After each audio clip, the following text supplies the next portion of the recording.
Hi, AP World History students. Mrs. Longnecker here again. And you notice, got my crown on today. It's because we are talking about empires. We are in the time period 1450 to 1750 in our studies, and we've broken up this time period into two units.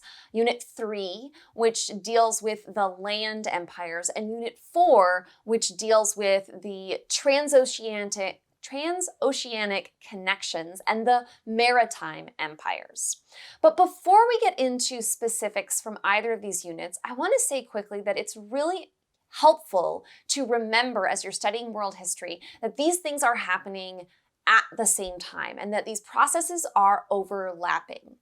Keeping that in mind is super useful because it can help us to understand how and why different people are interacting in some of the ways that they have been. So for this video, I'm going to focus primarily, but not entirely, on the land empires of Eurasia. And what I want to dig into a little bit is the expansion that these empires saw in this period 1450 to 1750. So before we get into how and why and some of those great details that are really important, let's talk who. Who are we talking about with these land empires? In East Asia, we have to talk about the Ming in China, followed by the Manchu or the Qing dynasty in China. So we've got a couple of dynasties in this time period that are both expanding and reasserting China's dominance in the region. In South Asia, we're going to see the Mughal Empire emerging. In the Middle East, we'll see two large land empires that we want to pay attention to, the Ottoman Empire and the Safavid Empire. And both of these are particularly significant. If we're thinking, though, about land empires and their characteristics, it's also worth noting that the Aztec and Inca in the Americas share some overlapping characteristics with the land empires of Eurasia, as do the Songhay and the Congo Kingdom in Africa. We have some similar characteristics, and we want to acknowledge that there are land empires whose stories are a little different from the kind of overarching narrative that we frequently get when we focus primarily on Eurasia. I also want to acknowledge, that there are European empires, including Russia, which we would consider a land empire because its expansion is primarily over land rather than separated by the seas. And Russia's expansion in this 1450 to 1750 time period is going to take it from Eastern Europe all the way across the Asian continent to reach the Pacific Ocean. So we have these massively expanding empires during this time period, which raises the question of not only who are they, but how and why were they able to expand?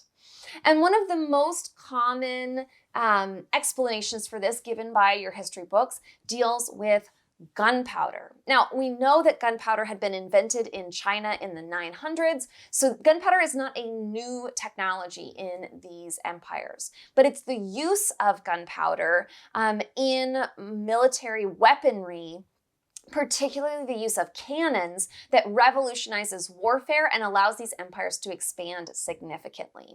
The cannons are important because they can bombard and break down the city walls that had been the major line of defense for most cities in Eurasia up until this point. If you build a big enough, thick enough wall, maybe there will be some catapults and other military equipment hurling rocks at your wall.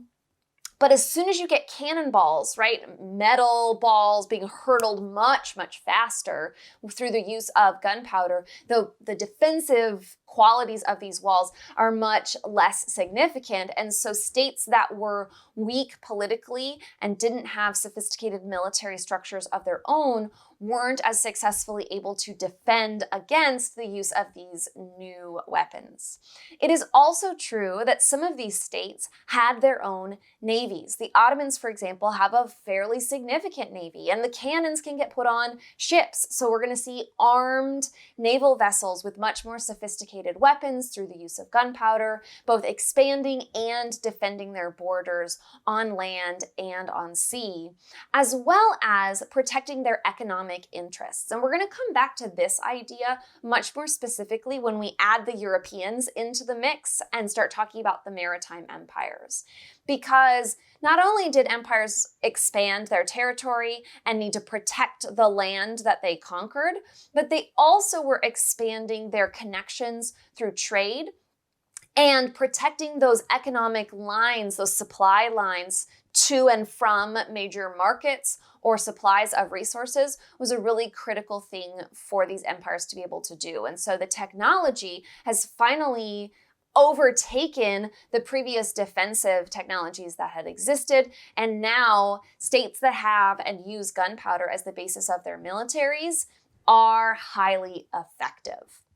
Now, when you get into the specifics of these states, you'll see that the gunpowder isn't the only defining feature of their militaries, of their governments, of how their states interact with their people. And for those things, I'm going to encourage you into your textbooks and your outside resources rather than extending this video even longer and going into specific details for each of those states here. But I want you to notice that gunpowder is one piece of a bigger puzzle for many of these expanding states.